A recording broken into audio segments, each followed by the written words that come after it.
자, 이제 출애굽기를 오늘 마무리하려고 하는데요. 질문이 하나 있었습니다. 그 질문이 뭐냐면 가인이 죄를 범하고 이제 표를 받고 하나님께서 떠나지 않습니까? 근데 그때 많은 사람들이 그래서 가인들이 사람들을 만날까봐 내가 두렵다라고 이야기했는데 도대체 그 사람들은 누굽니까? 라는 질문이고요. 또 가인도 셋도 결혼을 하는데 도대체 어떤 여자들과 결혼을 했는가라고 하는 질문이었습니다. 그러니까 아담과 이브로부터 시작했기 때문에 그리고 가인과 아벨을 낳았는데 도대체 사람들이 있다는 게 도대체 누구냐, 어떤 사람들이냐라고 하는 것이고요.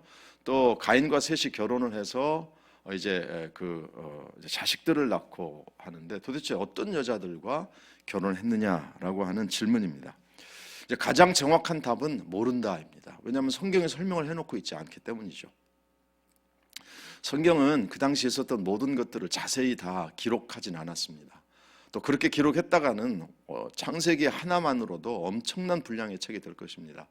그래서 그 모든 것들을 자세하게 다 기록하지 않았기 때문에 도대체 그 사람들이 어떤 사람들인지는 정확하게 성경에 설명해 주지 않기 때문에 가장 정확한 답은 잘 모른다입니다. 그런데 분명히 사람들은 존재했던 것이죠. 자, 그렇다면 그 사람들이 어떤 사람들이었을까? 자, 여러분 일단 그 4장으로 가시기 바랍니다. 창세기 4장으로 가셔야 이 문제가 해결이 될 수 있는데요. 이제 3장에서는 아시는 대로 아담과 이브가 죄를 범하고 이제 쫓겨나게 되죠. 에덴 동산에서 나오게 됩니다. 에덴 동산에서 나오게 될 때 이제 특징적인 것이 뭐냐면 이브에게 주셨던 형벌이라고 해야 되겠죠. 아무래도 중에 하나가 이제 자식을 낳고 잉태하는 고통입니다. 그래서 3장 16절에 보면 잉태하는 고통을 더하리니 내가 수고하고 자식을 낳을 것이며 이렇게 되어 있거든요. 그래서 이제 에덴 동산에서 나오면서 이제 아이를 낳게 되는 과정이 이제 생겨나게 됩니다. 근데 여기도 사실은 두 가지의 해석이 있어요. 어떤 해석이 있는가 하면 아담과 이브가 이제 하나님께서 아담을 만드시고 이브를 만드실 때에 거기에 하셨던 명령이 하나 있습니다. 생육하고 번성하라라는 것이거든요. 그래서 두 가지로 해석하는데 이제 사람들이 많았다라고 하는 것을 두 가지로 해석하는데 첫 번째 해석은 에덴 동산에 아담과 이브 외에도 아담과 이브가 생산한 자녀들이 있었을 거다라고 보는 것입니다. 왜냐하면 생육하고 번성하기 위해서는 생육하고 번성이 기본적으로 남자와 여자가 사람이 생육하고 번성이 무엇이겠습니까? 자식을 낳는 것이거든요. 그래서 에덴 동산에 아담과 이브 외에도 하나님께서 아담과 이브를 만드신 이후에 그들이 낳은 자식들이 에덴 동산에 살았을 거다.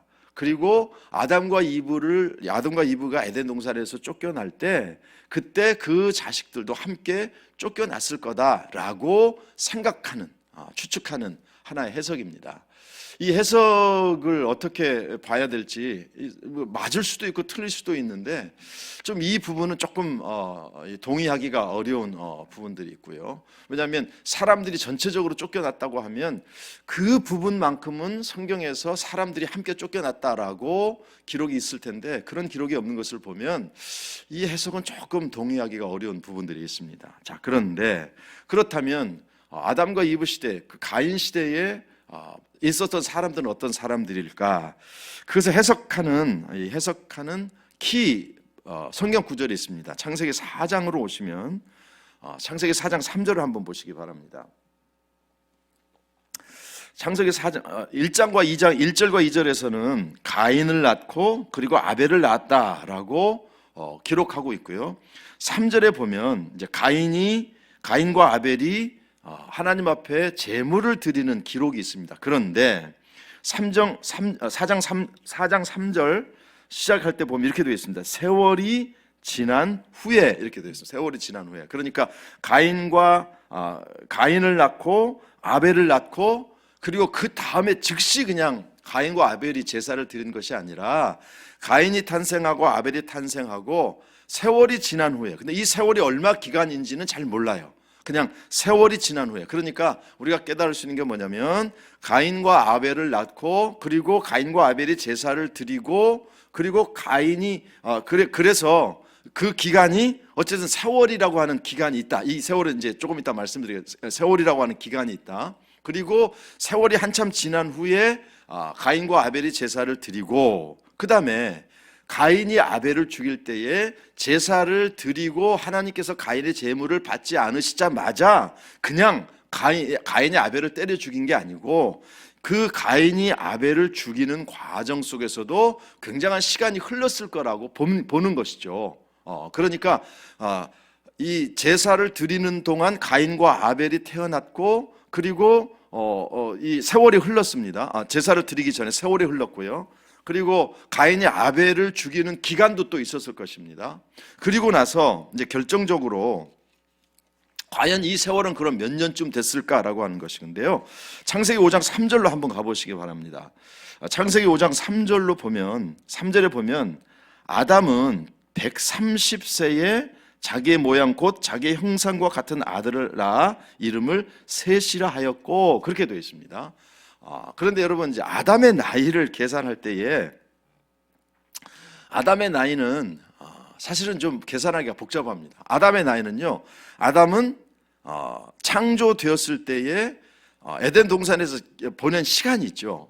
그래서 굉장히 장성한 사람으로 나오게 돼요. 아담도 그렇고 이브도 나오고 나올 때도 그렇고요. 그러면 아담은 나이를 어떻게 계산해야 될까요? 언제부터 계산해야 될까요? 그렇죠. 에덴 동산에서 쫓겨난 그 시간부터 계산을 해야 됩니다. 그렇죠?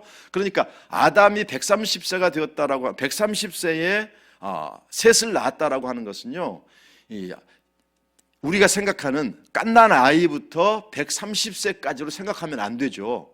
아담과 이브는요, 장성한 상태에서 에덴 동산에서 쫓겨났기 때문에 그 다른 사람의 나이 계산과는 굉장히 다른 것입니다. 그러니까 아담과 이브는 에덴 동산에서 나와서 우리식으로 하면 1살 때부터, 왜냐하면 지상의 나이가 에덴 동산에서 쫓겨났을 때부터, 그때부터 나이를 계산해야 되니까 그때부터 자식을 생산한 것이죠. 아담과 이브가 에덴 동산에서부터 태어난 것으로 계산할 수는 없거든요. 그 기간은 어느 정도 되는지 알 수도 없기 때문입니다. 그래서 아담이 어쨌든 이 쫓겨났을 때에 쫓겨나자마자 자식을 생산할 수 있었던 것이고요.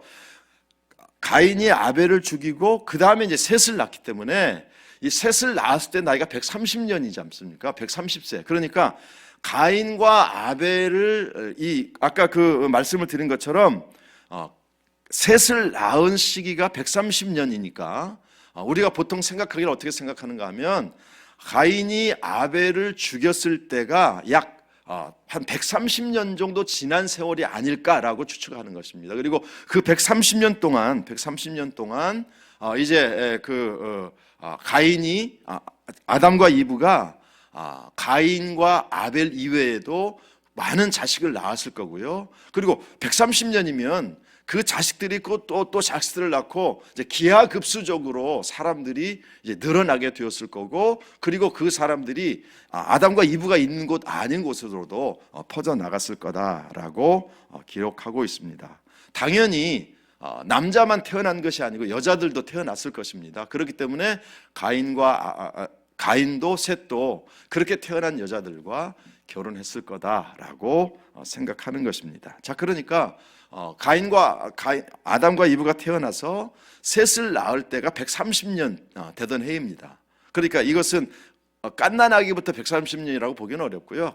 아담과 이브는 장성한 상태에서 에덴 동산에 쫓겨났기 때문에 나오자마자 그 자식들을 생산했을 거고요. 그리고 가인, 아벨, 셋은 그냥 아담과 이브가 낳은 딱 3명의 자식이 아니라 가인과 아벨과 셋 이외에도 많은 자식들을 낳았을 것이고요. 그리고 또 그 자식들을 낳았을 것이고요. 그래서 그 모든 사람들을 다 성경은 기록하고 있지 않다. 그래서 그때 사람들이 있었다라고 해석하는 것이 옳다, 이렇게 보겠습니다. 그래서 첫 번째 질문을 우리가 일단은 그렇게 여러분들에게 설명을 드리고요. 자, 이제 오늘 출애굽기로 들어가기 시작합니다. 그 출애굽기를 시작하면서 독특한 표현이 하나 나오는데, 사실은 히브리라고 하는 표현입니다. 오늘 출애굽기 1장 15절에 보시면 애굽 왕이 히브리 산파 십부라라 하는 자와 부하라 하는 사람에게 말하여, 이렇게 말씀하고 있거든요. 그래서 새로운 명칭은 아니고 이미 이제 그 조금 설명드리겠습니다만은 이스라엘 백성들을, 그러니까 지금 우리가 알고 있는 이스라엘 백성들을 지칭하는 세 가지 명칭이 나오죠. 하나는 이스라엘 사람, 이스라엘 사람. 이 이스라엘 사람이라고 하는 것은 아시는 대로 야곱의 이름을 하나님께서 바꿔주시, 약복강에서 야곱이 씨름하면서 그 씨름에서 이겼기 때문에 얻은 이름이 바로 이스라엘이고요. 그 다음에 주이시, 유대인이라고 부르는 명칭이죠. 유대인은 남쪽 지파가 남쪽과 북쪽으로 나라가 갈라질 때에 남쪽 지파의 대부분의 지파가 베냐민과 유다 지파였습니다만은 유다 지파가 많았기 때문에 유다 지파라고 부르게 됐고, 그리고 유다 지파를 중심으로 포로로 잡혀가고 돌아오는 과정 속에서 역사적으로 이제 지금의 이스라엘 사람들을 유대인이라고 부르는 기원이 됩니다. 그래서 이스라엘, 그 다음에 유대인이라고 하는 표현이 있는데, 또 하나 이스라엘 백성들을, 하나님 선택한 백성들을 표현하는 표현이 바로 히브리입니다. 그래서 우리가 뭐 히브리어, 또 신약 성경에는 히브리서 이런 부분들이 나오거든요. 그래서 히브리라고 하는 명칭은 공식적으로 그들이 사용하지 않지만 그들에게는 히브리라고 하는 민족을 지칭하는 히브리 명칭이 있습니다. 자, 히브리라고 하는 명칭이 우리는 자칫 잘못하면 구약에서만 쓰여진 명칭일 것이라고 생각합니다만은 한번 히브리라고 하는 단어를 사용했던 성경 구조들을 한번 쭉 살펴보겠습니다. 먼저 창세기 14장. 히브리라고 하는 단어를 처음 들었던 사람이 누구냐면 바로 아브라함이에요. 그래서 창세기 14장 12절 13절을 보면 소돔에 거주하는 아브라함의 조카 롯도 사로잡고 그 재물까지 노력하여 갔더라. 도망한 자가 와서 히브리 사람 아브라함에게 알리니, 이렇게 되어 있거든요. 그러니까 그당 이미 아브라함 시대에 아브라함과 관련된 사람들을 히브리 사람이라고 불렀다. 출애굽기 1장 15절. 오늘 우리가 본 것이죠. 애굽 왕이 히브리 산파 십부라. 그러니까 애굽 사람들도, 그러니까 아브라함 시대에 아브라함 주변에 있던 사람들도 아브라함을 히브리 사람이라고 불렀고, 애굽 사람들도 이 이스라엘 백성들을 히브리 사람들이라고 불렀다. 이렇게 될 수 있습니다. 창세기 39장. 이 말로 그에게 말을 이르되 당신 우리에게 더러운 히브리 종이 나를 조르. 이게 누구 여러분 아시죠? 창세기 39장 여러분 아시는 대로 누구 이야기인가 하면 요셉 이야기예요. 그러니까 요셉 이야기에도 보면 이집트에 살고 있었던 사람들이 이미 히브리 사람, 히브리 종, 요셉을 히브리 종이라고 표현한 것을 볼 수가 있습니다. 창세기 43장. 그래서 그들이 요셉에게 따로 차리고 그들의 형제에게 따로 차리고 그와 함께 먹는 애굽 사람들도 따로 차리니 애굽 사람은 히브리 사람과 같이 먹으면 부정을 입음이라. 그래서 애굽 사람들이 아까도 이제 출애굽기 말씀도 이미 말씀드렸습니다만은 히브리 사람들이라고 구분해서 설명한 것을 볼 수가 있습니다.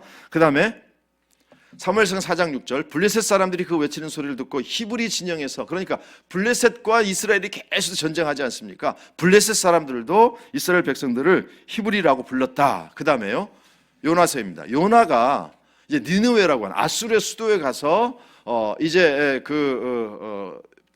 하나님의 말씀을 전해야 되는데 다시스로 가죠. 그 뱃속에 있는데 그가 대답하여 나는 히브리 사람이요. 그래서 그 당시 이스라엘 백성들 스스로도 히브리 사람이라고 표현했다는 것을 볼 수가 있습니다. 그 다음에 신약으로 넘겨오면 신약 초대교회죠. 이스라엘 교회인데 그때 제자가 더 많아졌는데 헬라파 유대인들이 자기의 과부들이 매일의 구제에 빠짐으로 히브리파 사람을 원망하니, 그래서 이스라엘 본토 이스라엘과 바깥의 사람들을 구분할 때도 헬라파 또는 히브리파라고 구분했던 것을 볼 수가 있습니다. 그 다음 말씀이요.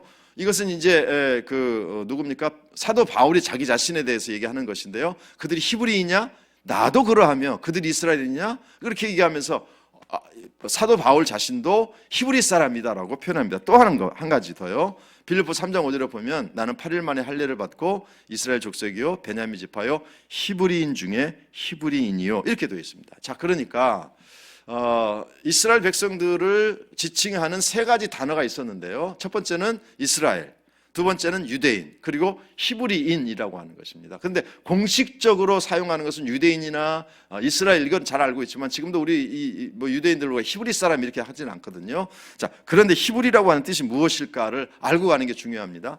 히브리라고 하는 이 단어를 사용하는 두 가지 의미를 사용하는 두 가지 해석이 있는데, 하나는 건너온 자라고 하는 것입니다. 왜냐하면 아브라함이 메소포타미아에서 유브라데 강을 건너서 가나안에 왔다 이렇게 설명합니다. 그래서 건너온 자라고 하는 의미가 히브리라고 하는 것이죠. 그래서 건너온, 아브라함이 강을 건너서 건너온 사람이기 때문에 히브리인이라고 불렀고, 그리고 그 자손들을 히브리 사람들이라고 부르게 되었다고 하는 첫 번째 해석입니다. 두 번째는 이게 이제 이 어원을 따져서 이 히브리의 어원이 앞비루 또는 힙바루라고 하는 이제 이 명칭에서 나왔다라고 보는데요.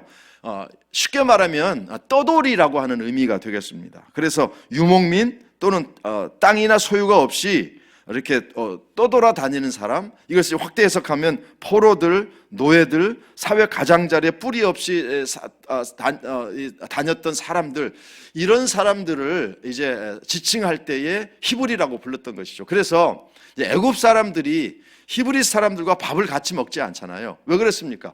우습게 보는 거죠. 왜냐하면 이 사람들은 유목민이고 떠돌이였기 때문에 그 사람들하고 같이 식사를 하지 않을 정도거든요. 그러니까 여러분, 우리가 이해할 수 있는 두 번째 해석은 뭐냐면, 사람들이 히브리 사람이라고 이야기할 때에 뭐 존중하거나 높여 부르는 말이 아니라 약간 하대하고 좀 이렇게 인종차별적인 단어에서 출발했구나라고 하는 것을 볼 수가 있습니다. 그러니까 일본 사람들 우리를 조센징이라고 할 때에 그것이 조선 사람이라고 하는 뜻이지만 이제 낮춰 부르는 것이잖아요. 이제 그런 의미로도 히브리를 해석할 수 있다라고 하는 것입니다. 그래서 이 두 가지를 여러분들이 보시면 되겠습니다. 그래서 건너온 사람이라고 하는, 강을 건넌 사람, 건너온 사람이라고 하는 의미에서 히브리 표현을 쓰고, 또 하나는 이 아브라함이 떠돌이였지 않습니까? 어쨌든 여기저기를 떠돌아다니고, 또 민족적으로도 보면 야곱 시대에 여러 가지 떠돌아다녔기 때문에,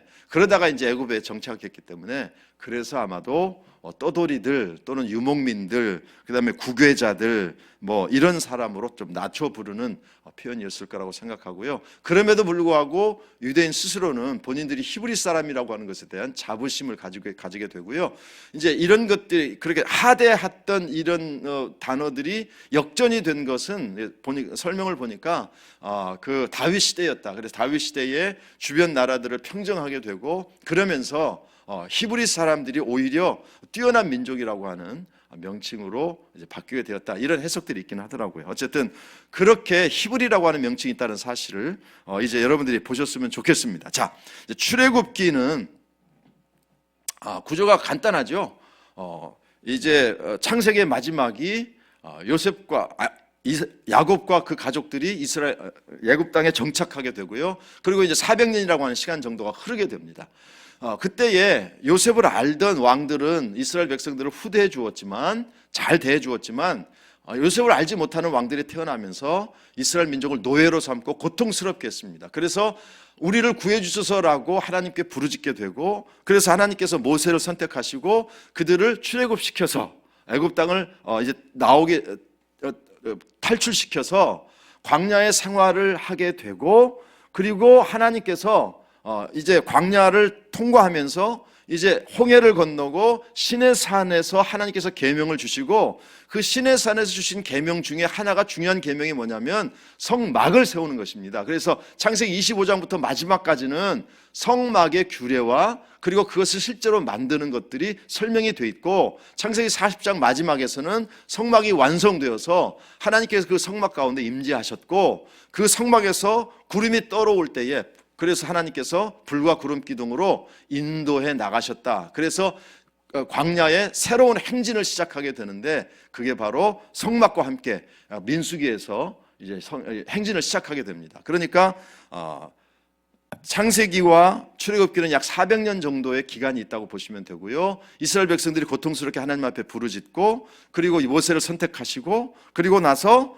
이제 하나님께서 이 모세를 통해서 10번의 기적을 통해 이스라엘 백성들을 탈출시키시고, 그 과정 속에서 홍해를 건너고 시내산을 만나게 되고, 그 시내산에서 하나님께서 여러 가지 계명을 주시는데, 출애굽기에서는 아시는 대로 이제 가장 중요한 것이 이제 뭡니까? 성막의 제도를 가르쳐 주시고 그 성막의 제도를 자세히 가르쳐 주신 다음에 다시 성막을 만드는 과정이 설명되어 있고 그리고 성막의 완성으로 출애굽기는 마무리하게 된다. 이렇게 여러분들이 보시면 되겠습니다. 이제 출애굽기 1장으로 가시면 출애굽기 1장 1절과 2절과 3절과 4절과 5절에서는 이쪽에 그 광야 생활에서 유목민 생활을 하고 있던 이스라엘 백성들이 이 정착하게 되는데 12지파 이름들이 나오게 됩니다. 그래서 2절, 3절, 4절에 보면 르우벤, 시몬, 레위, 유다, 이사갈, 스불론, 베냐민, 단, 납달리, 갓, 아셀. 그리고 5절에 보면 야곱의 허리에서 나온 사람이 모두 70여 요셉은 애굽에 있었더라. 요셉과 그의 모든 형제와 그 시대의 사람은 다 죽었고 그렇게 이야기하면서 약 70명 정도의 사람들이 또 이제 애굽 땅에는 요셉의 가족들이 있었으니까 어쨌든 그런 가족들이 함께 이제 애굽 땅에서 정착을 하게 됩니다. 자, 그런데 이 애굽 땅에 정착한 것이 이스라엘 백성들은 유대인들은 어때 그 당시 이제 이스라엘 야곱의 가족들은 야 요셉 때문에 우리가 여기 가게 됐어라고 생각할지 모르지만 사실은 이게 하나님께서 이미 창세기에서 뭡니까? 이 창세기 하나님께서 세 번째 그 희한한 계약을 맺으실 때 동물을 사체로 쪼개고 하나님은 지나가시고 아브라함은 지나가지 않는 그 세 번째 그 계약을 맺으실 때에 너희가 400년 동안 객이 되어서 이방의 객이 되어서 고생할 것이다 라고 하는 말씀이 나오거든요. 이제 그때에 우리가 좀 이상하게 생각했습니다. 아니 축복의 약속을 주시는데 어떻게 객이 되고 고생하는 게 하나님의 축복일까? 무슨 계약 내용에 그런 것들이 있어라고 생각할지 모르지만 자 여러분 보십시오. 하나님께서 아브라함에게 주셨던 축복 중에 하나가 뭐냐면 큰 민족을 이루겠고입니다. 큰 민족을 이루겠고. 자 여기서 중요한 하나님의 놀라운 계획이 있습니다. 이미 아브라함에게 주셨던 그러니까 지금 애굽 땅에 정착하는 것은요 다 생각하기에는 야곱과 요셉과 또 그 요셉의 형제들이 왔다 갔다 하고 뭐 그다음에 베냐민을 숨기고 요셉이 뭐 그냥 이런 장면이거든요. 그런데 사람들이 한 것 같지만 그 모든 배후에는 사실은 하나님께서 하신 것이고 하나님께서 이스라엘 백성들을 애굽 땅에 정착하도록 하신 거예요.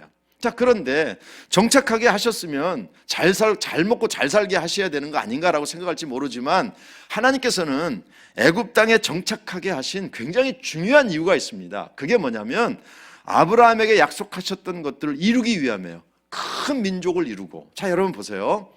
만약에 하나님께서 요셉을 형들이 애굽 땅에 팔고요. 결국은 노예로 팔고 요셉이 총리가 되고 요셉을 통해서 이제 이스라엘 백성 야곱의 가족들이 애굽 땅에 정착을 하게 되고 특별히 요셉이 살아있는 동안 요셉의 가족들을 잘 대해 주었거든요. 그리고 고센이라고 하는 곳에는 목축을 하는데 이제 애굽 사람들은 목축하는 사람들을 천대했거든요. 그래서 그 땅을 별로 좋아하지 않았는데 그 땅에 정착하게 되고 그래서 그 땅에 정착하게 되면서 아브라함에게 계속해서 주셨던 약속이 아브라함과 이삭과 야곱에게 계속해서 주셨던 약속이 무엇이었습니까? 큰 민족을 이루고 여러분 400년 동안 이 야곱과 야곱의 가족들이요 큰 민족을 이루게 되는 과정이 바로 애굽 땅에서의 400년이에요. 여러분 그 당시에 400년은요 10세대로 봐야 됩니다. 그냥 한 세대를 40년으로 보면 되고요. 그 당시에 평균 수명이 몇 년이 되었을지 잘 모르겠습니다만은 그래서 40세, 45세, 50세 정도도 안 됐을 거라고 보거든요. 그렇게 본다면 굉장히 10세대 이상이 이제 그 자리 잡고 편안하게 어떻게 보면 정착하고 아이를 낳고 그리고 또 번성하고 하는 과정이 이 애굽 땅에서 이루어진 것입니다. 그러니까 애굽 땅에 들어간 것은 사람들이 뭐 왔다 갔다 하고 요셉과 야곱과 뭐 이런 과정이라고 생각할지 모르겠지만 결국은 하나님께서 아브라함에게 약속하셨던 것 예언을 이루어 가신 것이고요. 이 애굽 땅에 정착하면서 결국은 아브라함이 주셨던 큰 민족을 이루게 될 것이다 라고 하는 이 약속을 하나님께서 스스로 이루어 가신 것입니다. 만약에 애굽 땅에 정착하지 못하고 그 야곱이 그냥 계속 유목민으로 돌아다녔더라면 절대 이렇게 큰 민족을 이룰 수가 없었을 거예요. 하나님께서 애굽이라고 하는 도구를 이용하셔서 이스라엘이라고 하는 큰 민족을 이루게 하시는 참 그 하나님의 역사가 이 출애굽기에 숨어 있다라고 여러분들이 보시면 됩니다. 그래서 400년이 지난 시기에 요셉을 알지 못하는 왕들이 태어나서 사람들이 자꾸 늘어나니까 위협을 느끼게 되죠. 그래서 이 사람들을 잘 대해주지 않고 결국은 노예로 이제 삼게 됩니다.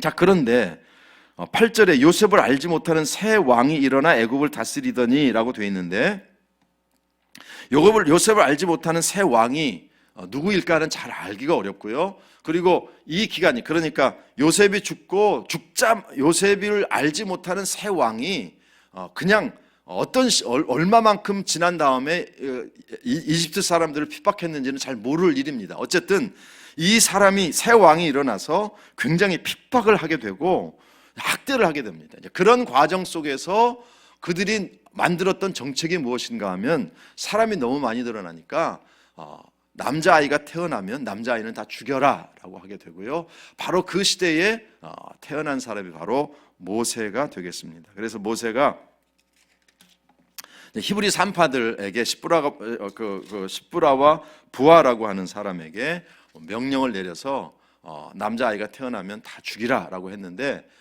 모세가 태어났을 때에 너무 이제 이 아기들을 살려놓은 거죠. 모세만 살린 건 아니고요. 18절에 보면 애굽 왕이 산파를 불러 그들에게 이르되 너희가 어찌하여 이같이 남자 아기들을 살렸느냐 이렇게 되어 있으니까 모세만 살아난 건 아니에요. 모세만 몰래 살아난 건 아니고요. 모세 이외에도 남자 아이들은 몰래 숨겨서 키운 것을 볼 수가 있습니다. 그 중에 한 사람이 바로 모세인 것이죠. 그러니까 모세 이외의 아이들은 다 죽이고, 그리고 모세만 태어났다 이건 아니에요. 여기 보면 그 애굽 왕이 히브리 산파들에게 아니 도대체 남자 아기들을 살렸느냐 이렇게 이야기하거든요. 그때에 아니 이 히브리 사람들은 너무 그냥 건강해서 그냥 아이를, 산파가 가기 전에 애들을 다 낳아버려서 어떻게 죽일 수가 없습니다 라고 이야기하는 것을 보면, 그러니까 모세만 딱 살려준 게 아니고요, 모세 이외의 아들들도 이제 몰래 숨겨서 키웠던 것을 볼 수가 있고, 그 많은 아들들을 어떻게 애굽 사람들이 다 찾아내서 죽일 수가 있겠습니까? 그러니까 그 중에 한 사람이 이제 모세였다 이렇게 보시면 되고요. 하나님께서 이제 숨겨서 이제 키운 아들들이 있었겠죠. 그런데 그 중에 하나님께서 누구를 선택하시는가 하면 바로 모세를 선택하게 됩니다. 그런데 이제 아들들을 숨겨서 키우는 것이 쉽지는 않았어요. 그렇기 때문에 2장 1절에 레위 가족 중 한 사람이 가서 레위 여자에게 장가들어 이렇게 되어 있는데요. 이제 그러니까 모세의 어머니, 그러니까 레위 지파라는 것을 알 수가 있고요. 레위 지파의 이제 레위 지파와 레위 사람이 이제 결혼을 하게 되죠.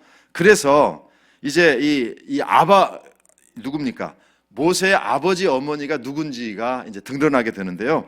민수기 26장 59절에 보면 아브라함의 가족, 모세의 가족 이름이 나오는데요.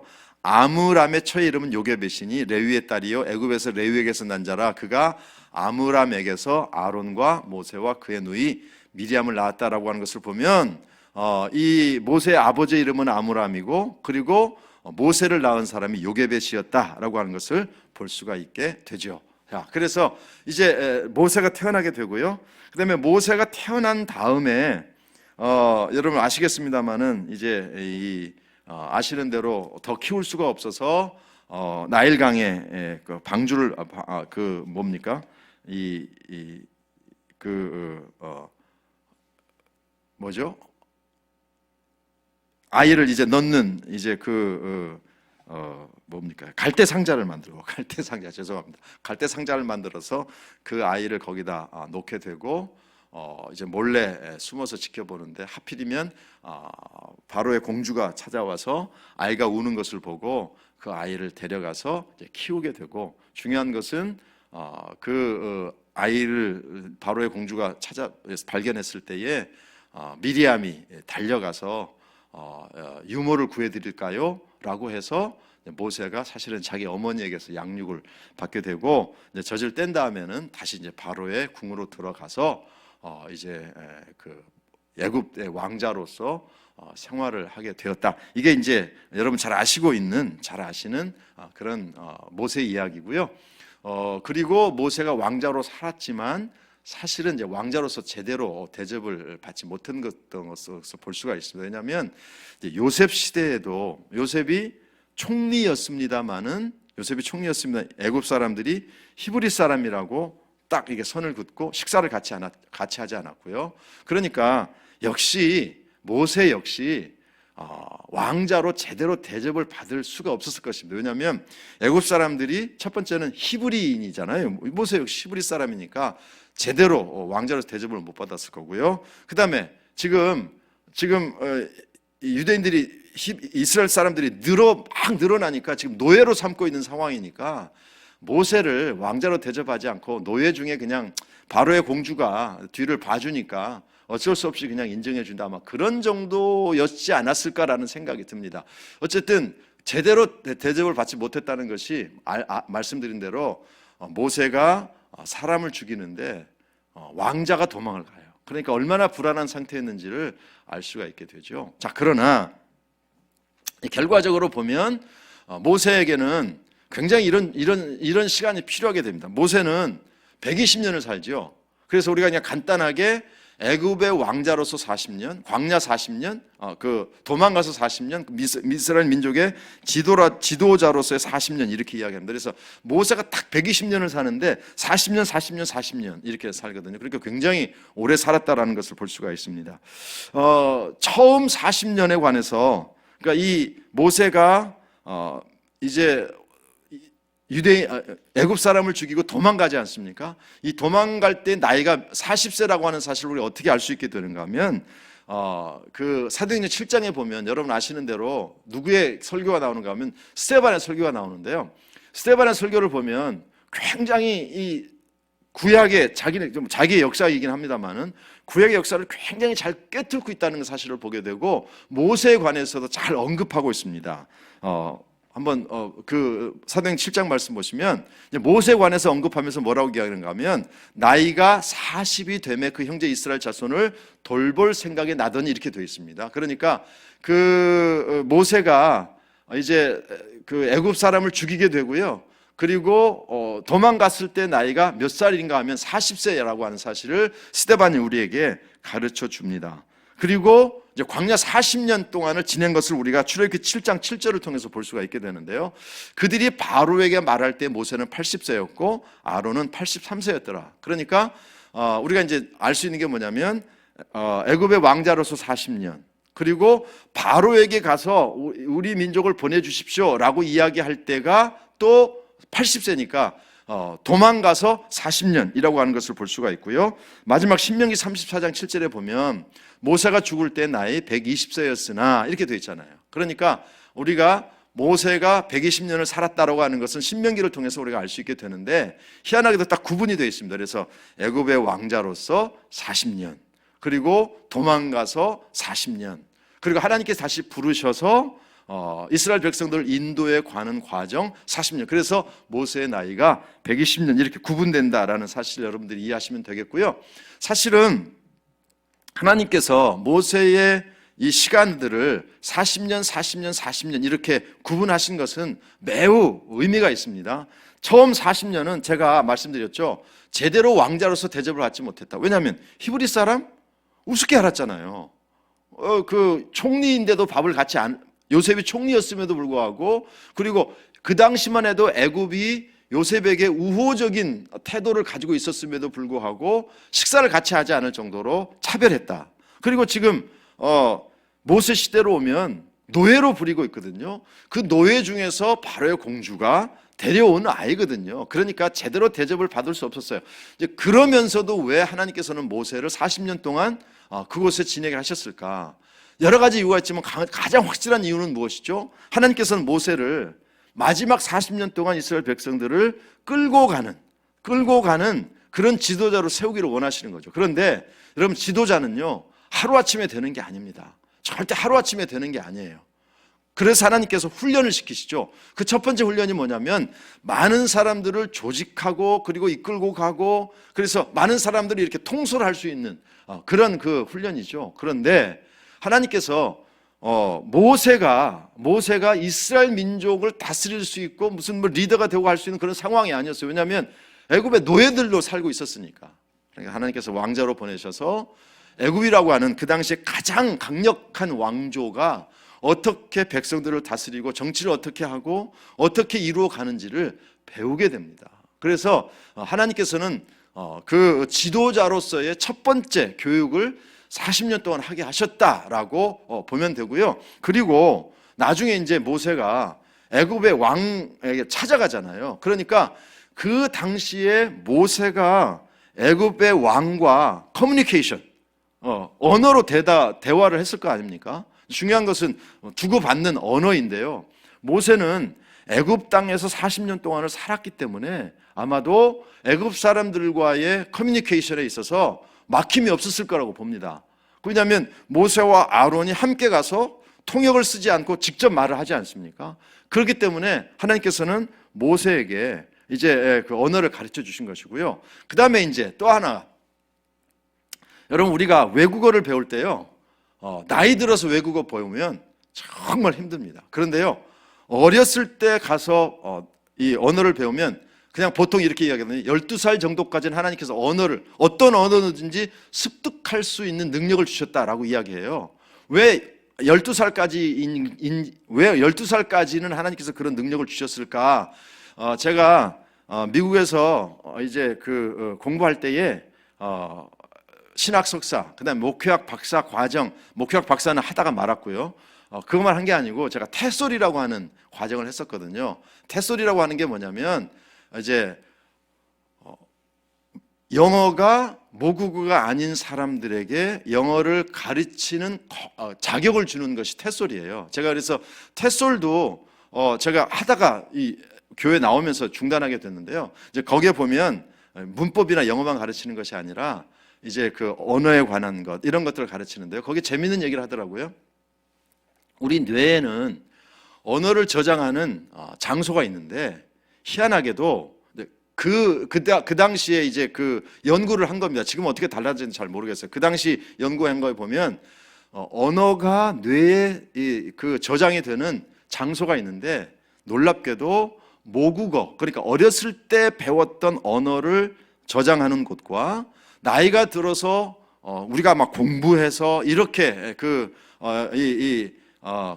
저장하는 언어의 저장 장소가 다르다고 하더라고요. 그래서 하나님께서는 어렸을 때 배웠던 언어는 아주 빨리빨리 이렇게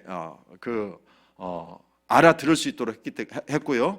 그 다음에 이제 아이들이 언어를 잘 배우는 것은요, 아이들이 놀면서 그냥 환경에 부딪히기 때문에 배우는 겁니다. 문법을 배워서 언어를 배우는 게 아니거든요. 저도 미국 갔을 때 저희 딸이 1살 때, 초등학교 1학년 마치고 갔고요. 저는 어른이 돼서 가지 않았습니까? 근데 저는 어른이 돼서 가서 저희 딸보다 영어를 잘했거든요. 그런데 희한하게도 2달 만에 저희 딸은 전화로 친구들하고 영어로 이야기를 하더라고요. 야, 정말 이건 희한하다라는 생각이 들었거든요. 자, 그래서 제가 다른 얘기고요. 그래서 여러분 요즘 아이들 조그만 아이들 영어 유치원, 영어 학원 보내잖아요. 자, 그런데 거기서 중요한 것은요, 희한하게도 영어를 공부로 가르치는 곳에 가면 애들이 습득이 느립니다. 근데 애들을 그냥 노는 곳에 가면 그냥 가서 놀아, 영어로. 그러면 습득이 빨라요. 그거 참 희한하더라고요. 공부라고 하게 되면 이게 어려워진다고 하더라고요. 자, 괜히 좀 시간이 지났습니다만은 애굽에 40년 동안 하나님께서는 사람들을 조직하고 다스리는 법, 나라를 이끄는 방법을 가르쳐 주셨고, 또 하나는 언어거든요. 그러니까 모세가 이제 80세가 되어서 애굽 사람의 왕에 갔을 때에 거침없이 애굽 왕과 이야기하게 되는데, 그러니까 그 이유도 첫 번째 40년 동안 애굽의 왕자로 살았던 이유가 있다, 여러분 보시면 되겠습니다. 그래서 하나님께서 모세 120년을 통해서 이제 민족을 이끌어 가게 되고요. 이제 80세가 되었을 때에 애굽 왕에게 보내시죠. 그래서 하나님께서 모세를 떨기나무 가운데서 불이 타게 하시고 그것을 하나님께서 부르시게 됩니다.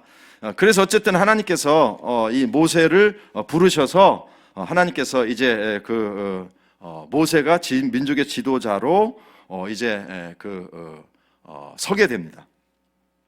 자, 그래서 하나님께서 모세를 부르시는 과정 가운데에 그게 이제 3장에 나오는데요. 모세가 그의 장인 미디안 제사장 이도로의 양떼를 치더니 그 떼를 광야 서쪽으로 인도하여 하나님의 산 호렙의 이름에 여호와의 사자가 떨기나무 가운데로부터 나오는 불꽃 안에서 그에게 나타나시니라, 이렇게 되어 있습니다. 그래서요, 하나님께서 떨기나무 가운데 이제 불을 붙이시고 그리고 모세를 부르시는 장면이 나오죠. 어쨌든 모세를 부르시는 과정이 매우 독특하게 되고요. 독특하게 했던 이유는 무엇인가 하면, 모세는 40년 동안 하나님으로부터 잊혀진 존재였거든요. 그리고 모세 역시 이제 하나님을 어떻게 이해하고 있었을까라고 하는 부분이 조금 힘든 부분이 있거든요. 왜냐하면 모세는 이스라엘 백성들과 격리되어서 40년 동안 이제 완전히 다른 환경 속에 살게 됩니다. 그러니까 모세가 그 40세부터 80세 동안 하나님 어떻게 인식하고 있었을지 이 부분은 설명이 없어요. 그러다 보니까 하나님께서 모세를 부르실 때에 그냥 일반적으로 나타나신다면 이제 그 모세가 하나님을 인식하기가 굉장히 어려운 것이죠. 그러다 보니까 모세를 하나님께서 부르실 때에 굉장히 독특한 방법으로 부르셨다라고 하는 사실을 보게 됩니다. 그래서 이제 떨기나무가 뭐냐라고 하는 설명이 성경에 보면 여러분 이제 뭐 찾아보면 여러 가지 나오는데, 사실은 그 당시 모세가 보았던 떨기나무가 어떤 것일지는 잘 모릅니다. 잘 모르는데요. 어쨌든 그냥 떨기나무라고, 그냥 떨기나무가 있다라고 보시면 되고, 이제 여러분들이 이런 SNS 같은 데 들어가셔서 찾아보시면 떨기나무에 관한 사진들이 굉장히 많이 나와요. 그런데 굉장히 다양하게 나와 있어서 과연 어떤 게 정말 모세가 만났던 떨기나무인지는 잘 알 수가 없습니다. 어쨌든 떨기나무 가운데 불을 붙이시고 그리고 하나님께서 모세에게 나타나셔서 사명을 주십니다. 그러니까 모세가 쫓겨나서 40년 동안 과연 하나님과 어떤 교제가 있었을지, 하나님 얼마나 이해하고 있었을지는 잘 모르겠어요. 그러나 어쨌든 모세가 떨기나무를 통해서 하나님께서 만났을 때에 하나님을 인식하고 있었다라고 하는 사실을 보여주게 되고요. 이제 그런 과정 속에서 하나님께서 모세가 이제 이렇게 하나님의 사명을 받게 됩니다. 그래서 어쨌든 출애굽기 3장 3절에 보면, 이에 모세가 내가 돌이켜 가서 이 큰 광경을 보리라, 떨기나무가 어찌하여 타지 아니하는고 하니 그때에 여호와께서 그가 보려고 돌이켜 오는 것을 보신지라라고 말씀하시면서 하나님 이제 모세에게 네가 선 곳은 거룩한 땅이니 발에서 신을 벗으라라고 이야기하고요. 신을 벗는 것은 굉장히 독특한 이제 그 당시에 문화로서는 굉장히 중요한 것이고요. 이제 종들은 어떻게 보면 신발을 신을 수가 없는 상황이었기 때문에 하나님께서 이제 하나님과 모세의 관계를 굉장히 정확하게 표현해 주셨다라고 하는 것이고, 내가 하나님은 마스터가 되고 주인이 되고 너는 내가 너를 불러서 너를 사명자로 삼겠다라고 하는 의미에서 하나님과의 관계를 독특하게 설명해 주시는 하나의 방법이었을 거라고 생각하고, 하나님께서 모세를 노예로 본다 이런 것은 아니고요. 하나님과 모세의 관계를 정확하게 보여주기 위함이고, 그리고 이제 그 거룩한 땅이라고 하는 사실을 가르쳐 주면서 거룩에 대한 개념을 설명해 주십니다. 그러니까 모세를 통해서 결국 이제 율법을 주시는데요. 그 율법의 핵심이 레위기잖아요. 레위기의 핵심이 무엇이었습니까? 내가 거룩하니 너희도 거룩하라 라고 말씀하시면서 이제 하나님께서 모세에게 나타나셔서 거룩의 개념을 가르쳐 주십니다. 그리고 굉장히 중요한 포인트가 뭐냐면 3장 6절이에요. 또 이르시되 나는 내 조상의 하나님이니 아브라함의 하나님, 이삭의 하나님, 야곱의 하나님이라 라고 말씀하고 있습니다. 자, 그래서 하나님께서 모세에게 나타나셔서 자기 자신을 이제 증명하시죠. 내가 누군지를 가르쳐 주십니다. 물론 모세는 어렸을 때 어머니 품에서 자랐고요. 그리고 애굽 땅에서 왕자로서 자라면서도 분명히 이스라엘 백성들과 이제 교제가 있었을 거라고 보거든요. 이제 그렇기 때문에 이제 그런 과정 속에서 분명히 하나님에 대한 인식이 있었을 거라고 봅니다. 확실하게. 그래서 하나님께서 모세에게 나타나셔서 내가 아브라함의 하나님, 이삭의 하나님, 야곱의 하나님이다 라고 이야기하시면서, 아브라함과 이삭과 야곱이 중요했던 이유가 무엇이죠? 약속입니다. 계약입니다. 그러니까 이스라엘 백성들은 기본적으로 하나님께서 우리를 어떻게 선택하셨는지 그 역사를 알고 있죠. 그래서 아브라함과 이삭과 야곱에게 주신 약속대로 하나님께서 우리 백성들을 축복하실 거야 라고 하는 확실한 그 계약의 내용을 알고 있었던 상황이죠. 그렇기 때문에 하나님께서 나타나셔서 아브라함과 이삭과 야곱의 하나님이라고 이야기하면서 분명하게 8절에 가시면 내가 내려가서 그들을 애굽인의 손에서 건져내고 그들을 그 땅에서 인도하여 아름답고 광대한 땅, 젖과 꿀이 흐르는 땅 곧 가나안 족속으로 데려가게 하겠다라고 이야기합니다. 자, 그때에 하나님께서 모세에게 사명을 주시는 것이죠. 그리고 내가 반드시 너와 함께 있어서 내가 너를 이제 민족의 지도자로 삼고 이스라엘 백성들을 탈출시킬 거야라고 이해하게 됩니다. 그리고 중요한 것 12절인데요. 하나님이 이르시되 내가 반드시 너와 함께 있으리라. 내가 그 백성을 애굽에서 인도하여 낸 후에 너희가 이 산에서 하나님을 섬기리니 이것이 내가 너를 보낸 증거니라 라고 말씀하십니다. 그러니까 지금 이 산이 어떤 산인가 하면 호렙산이거든요. 그러니까 하나님께서 뭐라고 말씀하시는가 하면 지금은 모세가 호렙산에서 하나님의 말씀을 받는 거예요. 근데 약속하시는데 뭐라고 말씀하시는가 하면 이 산으로 내가 너희들을 데리고 올 거야. 그리고 이 산에서 너희가 나를 경배하게 될 거야 라고 예언하시고요. 이 예언이 여러분 출애굽기 19장 3절로 가보십시오. 19장으로 가시면 19장 이스라엘 자손이 애굽 땅을 떠난 지 3개월이 되던 날 그들이 시내 광야에 이르니라. 3절 보시면 모세가 하나님 앞에 올라가니 여호와께서 산에서 그를 불러 말씀하시되 너는 이같이 야곱의 집에 말하고 이스라엘 자손에게 말하라 라고 이야기하면서 이 하나님께서 출애굽기 3장 12절에서 예언하셨던 것들이 출애굽기 19장에 가서 이루어지는 것을 볼 수가 있습니다. 그래서 하나님께서 모세에게 나타나셔서 하나님을 확실하게 떨기나무 불을 통해서 하나님께서 확실하게 이기게 하시고 각인시켜 주시고요.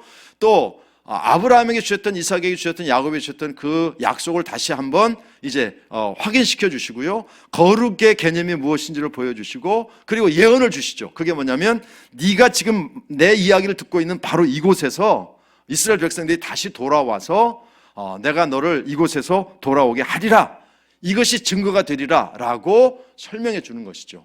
그래서 하나님께서 3장 12절에 예언을 하셨는데 정말 출애굽기 19장에 가면 그 예언대로 하나님의 역사가 이루어지게 되는 것입니다. 그러니까 하나님께서 하시는 일들을 보면 모세는 당장 지금 상황밖에 볼 수 없거든요. 그럼에도 불구하고 하나님께서 이제 모세를 통해서 모든 일들을 이루어 가실 때에 모세는 알지 못하는 하나님의 계획들이 있다라고 하는 사실을 우리가 볼 수 있게 되는 것입니다.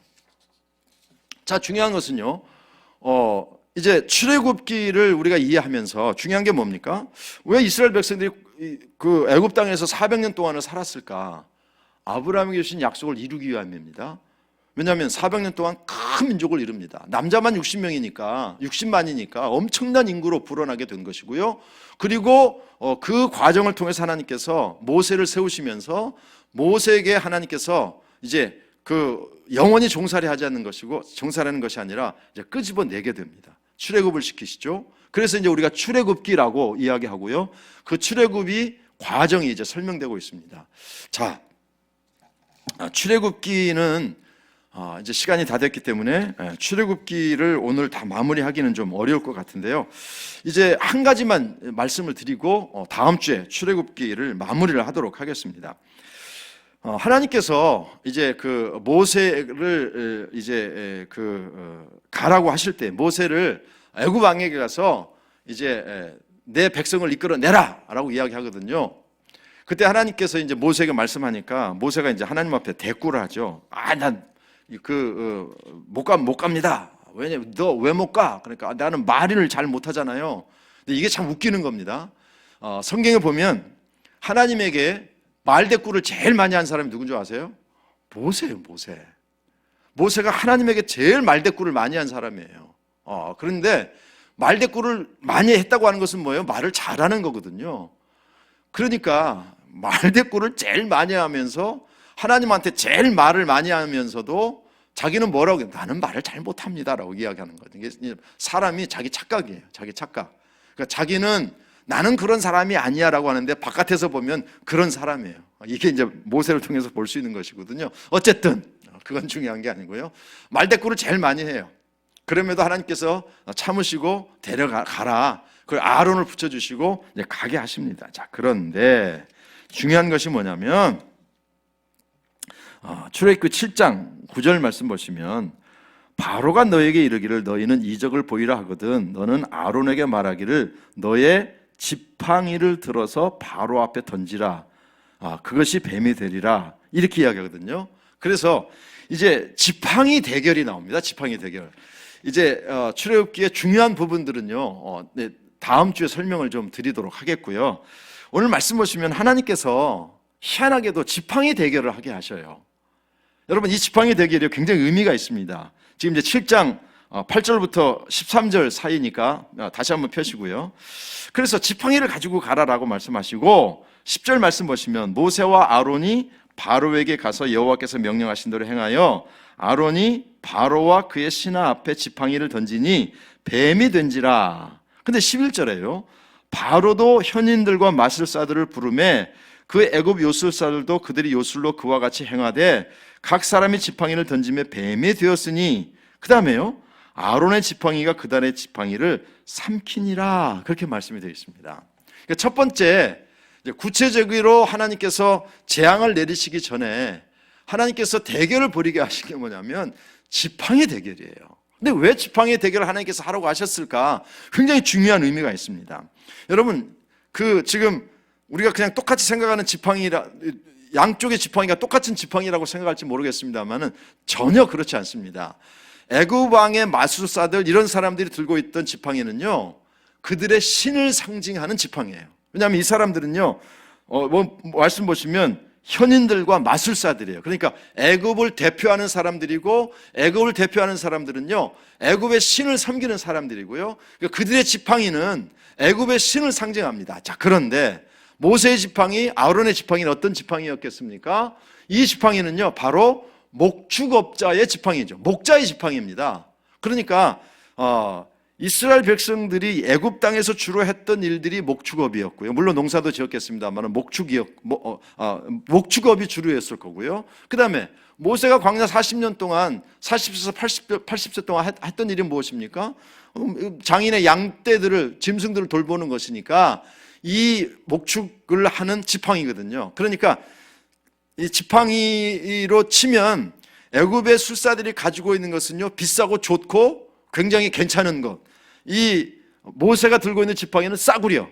그리고 더 나아가서 애굽 사람들이 들고 있는 지팡이는 애굽의 신들을 상징하고요. 그 다음에 아까도 말씀드렸지만 이집트 사람들, 애굽 사람들은 히브리 사람들을 천대했을 뿐만 아니라 목축업 자체도 천대했습니다. 그러니까 히브리 사람이고 목축업자가 들고 있는 이 모세의 지팡이는 이건 아주 천한 지팡이인 것이죠. 그런데 이 지팡이가 애굽 사람들의 지팡이가 변한 뱀을 잡아먹어요. 여러분, 여기서 하나님께서 왜 지팡이 대결을 시켰는지 이해가 되시죠? 그 전조, 그러니까 앞으로 일어날 것에 대해서 모세와 아론에게 확신을 주시기 위한 이게 하나님의 작전이에요. 그리고 그 애굽 사람들에게는 정말 굉장한 충격적인 사건이 바로 이 지팡이 사건입니다. 그래서 낮고 천하고 별 볼 일 없는, 그래서 그 이스라엘 백성들이 믿고 있는 그 신조차도 애굽 사람들의 입장에서 보면 낮은 신이에요. 천한 신이에요. 별 힘이 없는 신이에요. 왜? 그들이 믿고 있는 신은 노예의 신이잖아요. 노예의 신이 다스리고 있는 신과 비교했을 때 무슨 힘이 있겠어요? 그런데 하나님께서는 그 천한 신을 대표하는 지팡이로 애굽의 왕, 애굽의 권위, 애굽의 신들을 이제 상징하는 이 지팡이의 뱀을 잡아먹게 하심으로써 애굽 사람들에게는 큰 충격을 받습니다. 이게 도대체 뭐야 도대체? 이게 어떻게 된 거야? 애굽 사람들의 지팡이가 변한 뱀이 사실은 이 아론의 지팡이를 잡아먹어야 되는데 잡아먹히거든요. 그런데 또 모세와 아론은 이것도 충격이에요. 도대체 이게 뭐지? 자기들의 지팡이가 변한 뱀이 이 애굽의 마술사들 현인들의 지팡이를 잡아먹는 광정을 통해서 와, 내가 믿는 하나님이 애굽을 이기는 하나님이라고라는 사실을 깨닫게 하시는 것입니다. 그래서 여러분, 이 지팡이 사건 사실도 굉장히 그냥 하나님께서 그냥 한번 대결해봐 뭐 이게 아니라 굉장히 거기에 중요한 영적인 의미가 있고, 앞으로의 과정 속에서 반드시 애굽 왕과 애굽의 백성들과 애굽의 모든 권세들을 잡아먹게 될 것이다. 그래서 반드시 출애굽하게 될 것이다 라고 하는 것을 상징적으로 보여주는 사건이다라고 여러분들이 이 지팡이 대결을 통해서 이해하시면 좋겠습니다. 자, 이제 중요한 부분들이, 출애굽기에 중요한 부분들이 남아있지만 7시가 되었기 때문에 오늘은 여기까지 말씀을 드리도록 하고요. 출애굽기에 이제 10가지 재앙 속에서도 굉장히 중요한 하나님의 의미가 담겨 있습니다. 그리고 출애굽기의 핵심 부분을 아직 설명드리지 못했어요. 그 출애굽기의 핵심 부분을 다음 주에 설명을 드리면서 출애굽기를 마무리하고 시간이 되면 이제 레위기 쪽으로 넘어가도록 그렇게 하겠습니다. 질문 있으시면 어디든지 그냥 질문을 남겨놓으셔도 되고요. 저한테 개인적으로 보내셔도 되고요. 그 다음에 이제 지금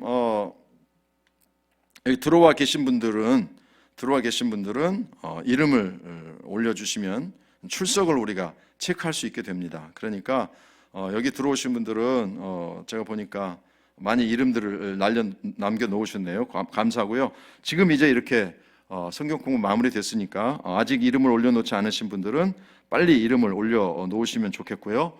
그 다음에 여기 지금 이 유튜브에 올려오신 분들은 에바다 밴드에 가입하시면 밴드에 들어오셔서 이름을 올려주시면 되고, 굳이 밴드 이름을 안 올리셔도 이정재 전도사님이 이제 여기 채팅창에 올리신 분들은 찍어서 캡처해서 그 밑에 올려놓을 거니까 그렇게 아시고 여러분 함께 해주시기를 부탁을 드립니다.